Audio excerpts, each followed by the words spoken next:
Kamu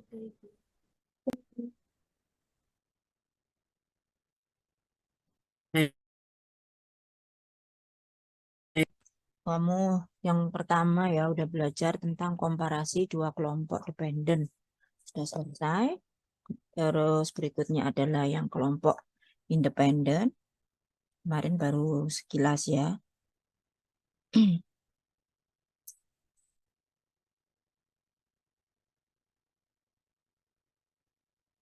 Nah, nanti di dalam uji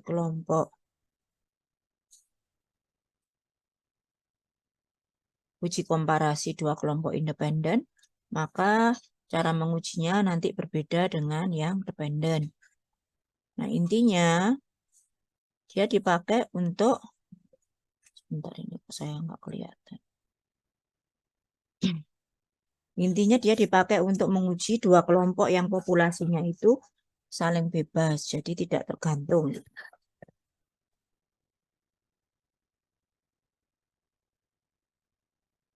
Apa suara saya terdengar ya? Terdengar, Bu. Ya. Terdengar, Bu. Jadi ada dua kelompok yang tidak saling tergantung. Nanti di dalam penentuan hipotesisnya, itu nanti ada dua kelompok ya, yaitu hipotesis berdasarkan uji keragaman atau homogenitas dan uji t-test ya. Ini saya rasa kemarin sudah saya terangkan sekilas. Ini sudah saya terangkan ya.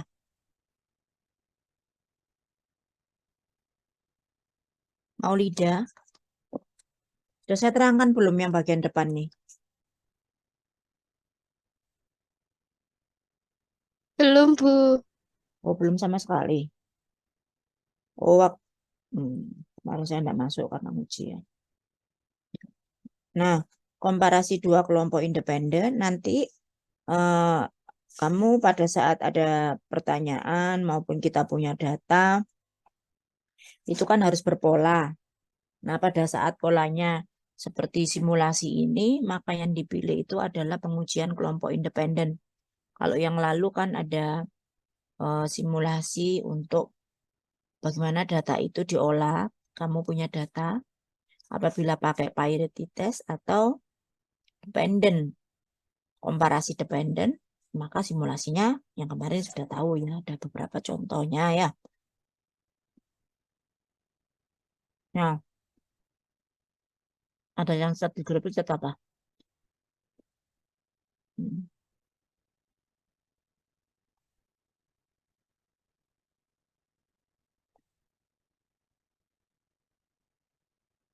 Nah, ini adalah simulasi untuk percobaan kelompok independen. Yang paling sebelah kiri, apabila mempunyai suatu treatmentnya sama atau perlakuannya sama, itu nanti dia dikenakan pada dua populasi ya atau dua kumpulan data yang berbeda. Tuh, ya, treatmentnya sama. Sedangkan sebelah kanan, kita punya dua treatment, kita berikan kepada dua populasi yang berbeda pula. Nah ya, makanya ini hasilnya nggak saling tergantung. Ya, populasi satu nggak tergantung dengan populasi dua. Kalau yang sebelah kiri, populasi satu nggak tergantung dengan populasi dua hasilnya. Walaupun treatmentnya sama kan gitu. Kalau sebelah kanan, ya treatmentnya itu beda-beda kok. Populasinya pun beda-beda ya. Otomatis tambah saling beda. Ya, karena benar-benar nggak ada yang sama. Makanya perlu dibandingkan. Nah, kalau seperti ini tidak saling tergantung, sehingga akhirnya populasinya itu saling bebas. Nah, gitu ya.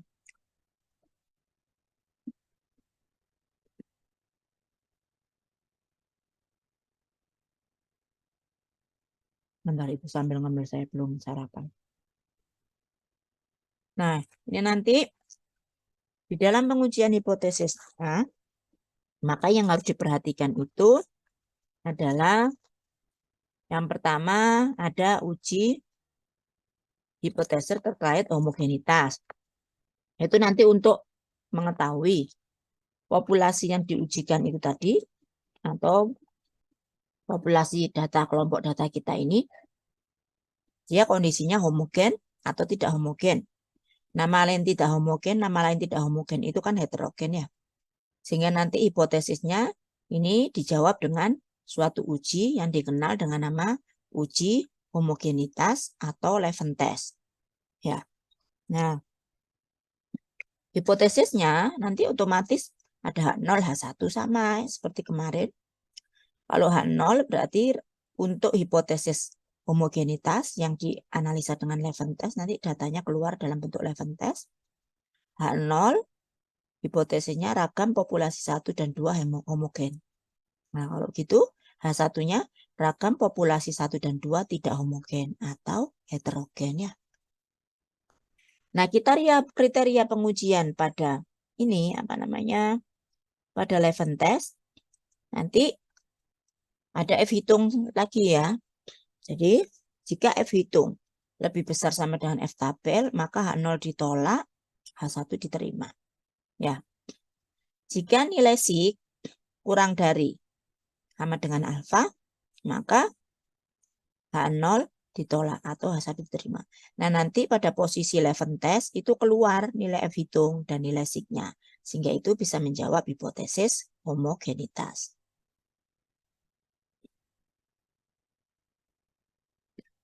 Kemudian pengujian yang kedua nanti di dalam uji kelompok komparasi independen ini sama dengan yang lalu seperti Pirate ya, tidak atau tergantung ya, dependen kemarin kan. Itu sama memperhatikan t-test. Jadi nanti ada hipotesis tentang apakah ada perbedaan nyata pengaruh populasi, pengaruh A dan B gitu ya. Jika ini dihitung berdasarkan uji T ya. Nah, sehingga hipotesisnya juga nanti ada H0, H1 seperti yang pada Pirate t-test. Kriteria pengujian t-test independen ya sama dengan yang dependen pada kriteria pengujiannya. Jika T hitung lebih besar sama dengan T tabel, maka H0 ditolak. Jika nilai probabilitas atau nilai signya kurang dari sama dengan alfa, maka H0, loh ini diganti ya nanti ya. Maka H0 dapat 0.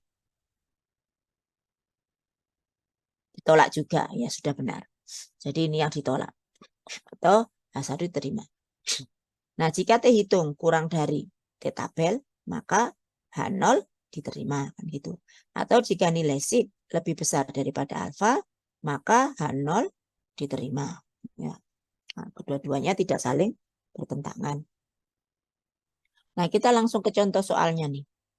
Ini ada seorang peneliti ingin meneliti penurunan rasa sakit atau analgesik. Nah, ini analgesik ini adalah kegiatan riset untuk orang farmasi ya yang paling banyak atau kedokteran biasanya karena dia ingin meneliti suatu senyawa obat untuk menurunkan rasa sakit. Dan kamu tahu banyak sekali obat-obat penurun rasa sakit, misal anti nyeri dan sebagainya.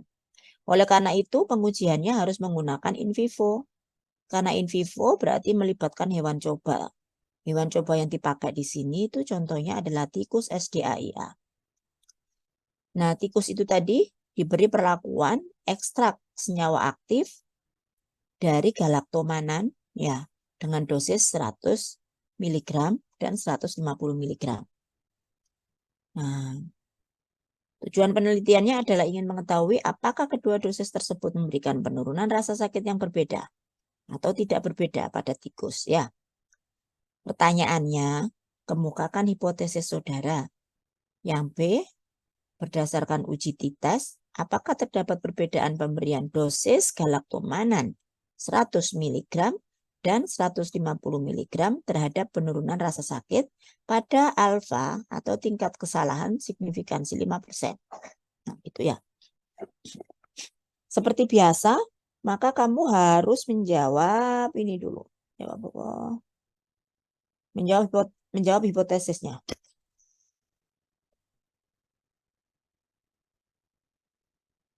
Hipotesis pada uji komparasi dua kelompok independen, tadi ada dua hipotesis ya. Yang pertama hipotesis untuk pemilihan ragamnya homogen atau heterogen. Berarti H0 kamu kemukakan hipotesisnya. ragam penurunan rasa sakit akibat pemberian dosis 100 mg dengan 150 mg adalah homogen. H1, ragam penurunan rasa sakit akibat pemberian dosis 100 mg dan 150 mg adalah heterogen. Nah, ini dijawab dengan data di Levin test. Berikutnya, hipotesis t-test. Nanti dijawab dengan data uji t-test. H0, tidak terdapat perbedaan pengaruh pemberian dosis 100 dan 150 terhadap penurunan rasa sakit. Sedangkan H1 terdapat perbedaan. Nah, jadi hipotesisnya ada dua kelompok. Kalau kamu kemarin ada dua faktor percobaan materi yang lalu ya. Jadi jika ada dua faktor percobaannya dirancang secara pola faktorial, maka ada berapa hipotesis yang dikemukakan? Nah, ujian loh ini sudah. Ada berapa hipotesis yang dikemukakan? Farah.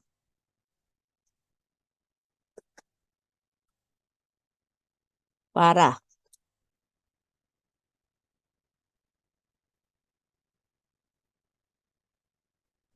Ya, Ibu.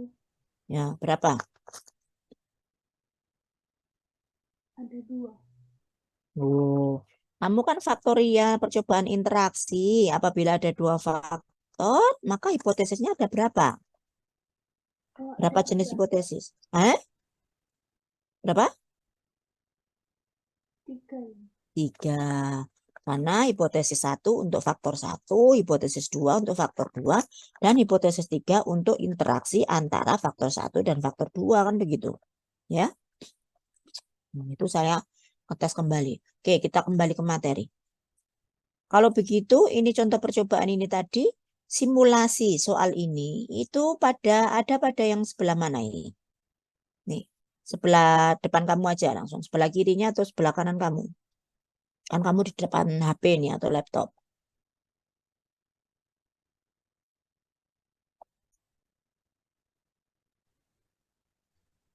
Kiri, Bu. Nih, ada yang kanan?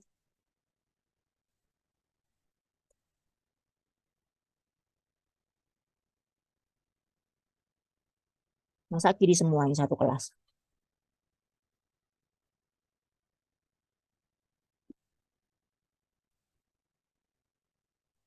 Jadi jawabannya adalah ada di sebelah kanan ya.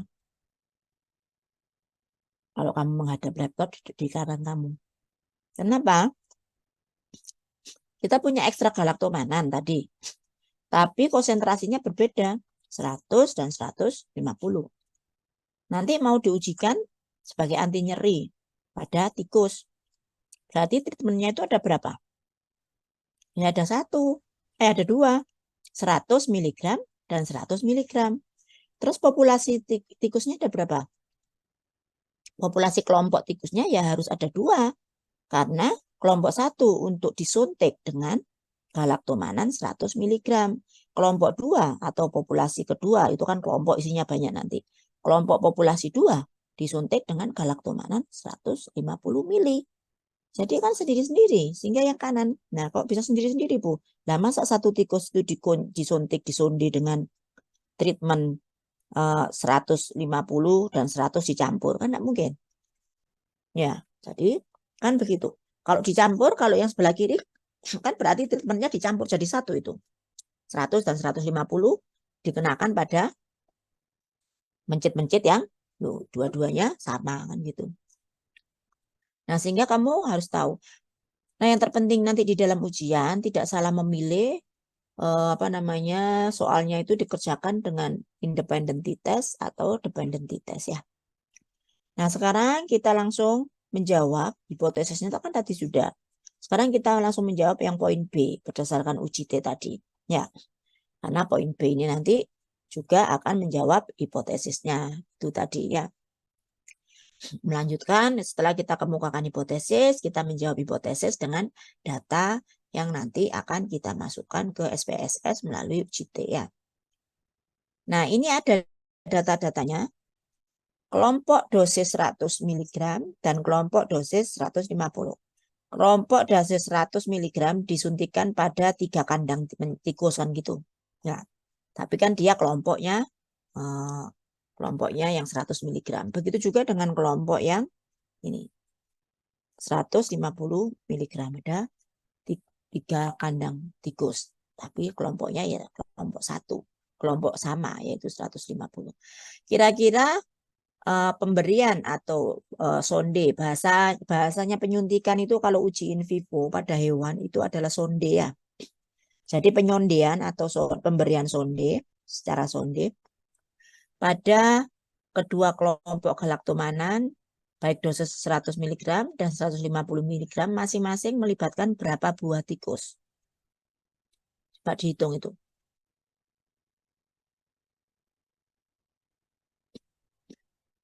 Indah Nur Komaria.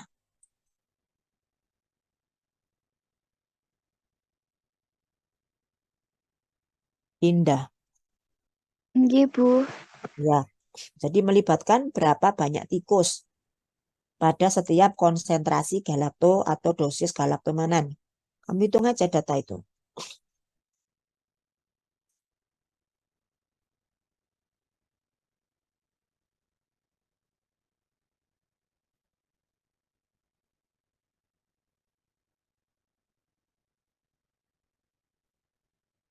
Berapa Indah?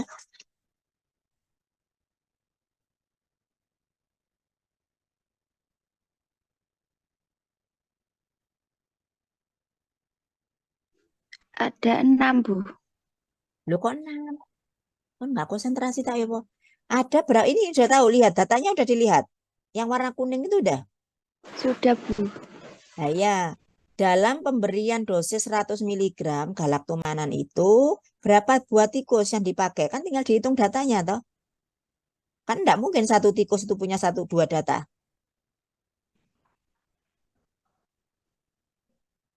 Coba dihitung itu Indah datanya. Setiap tikus itu ada 14, Bu. Setiap tikus satu itu maksud itu kandang gitu ya. Jadi kandang 1, kandang 2, kandang 3 itu dikelompokkan. Kelompok tikus 1. Jadi ono kelompok kelompok tikus 1, kelompok tikus 2, kelompok tikus 3 di 100 mg.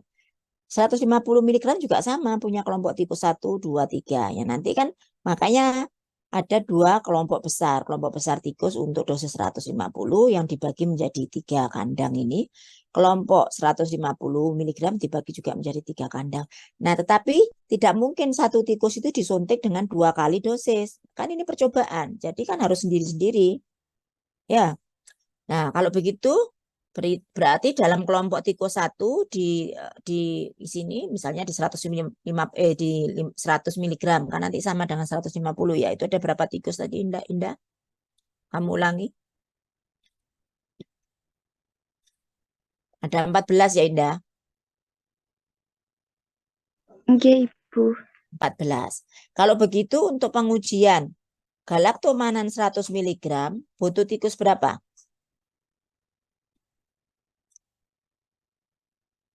Nah, itu kan sudah datanya ada berapa tuh? 42, Bu. Ya, 14 kali 3. Ya, berarti kan 42. Jadi 42 untuk dosis 100 mg dan 42 untuk dosis 150 mg. Nah,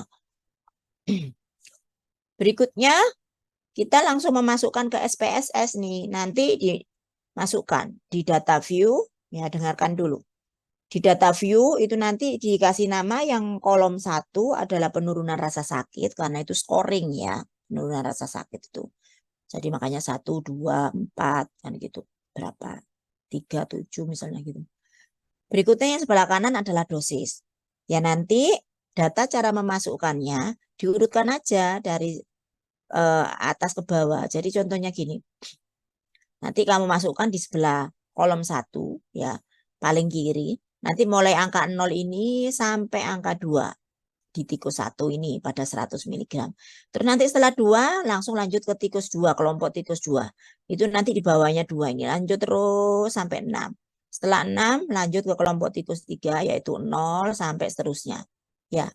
Nah, ini semua nanti dikasih labelnya ini dosisnya Yang kolom kedua kan dosis. Itu nanti dikasih 1 karena itu nanti dikodekan. Boleh dikodekan nanti 1 itu untuk 100 miligram ya dosisnya. Nah, berikutnya nanti kamu lanjutkan setelah dapat 42 ini kan nanti 42 yang di 100 miligram. Setelah 42 data, 42 baris, maka baris ke 43 nanti masuk ke dosis galaktomanan 150 miligram. Dimulai angka 0 ini sampai angka 0 lagi. Berikutnya masuk ke kelompok tikus 2 mulai 0 sampai 0 lagi. Terus mulai 1 sampai 4 di kelompok tikus 3. Nah, itu seterusnya. Sehingga total barisnya nanti kamu harus ada 42 kali 2 yaitu 84. Nah, ya. Sehingga nanti kenampakannya seperti ini. Variabelnya yang nomor 43 itu nanti dimulai dengan kodenya 2. Ini mulai ini. Tikus 1, 0 pada galaktomanan 150 miligram. Nanti di kolom kedua di dosis ditulis angka 2 sampai seterusnya. Sampai terakhir yaitu baris 84 dikasih nomor 2. Itu ya. Nah sekarang kamu ini di depan laptop sama HP atau kamu di laptop saja? Siapa ini semuanya? Coba ada yang jawab. Laptop, Bu.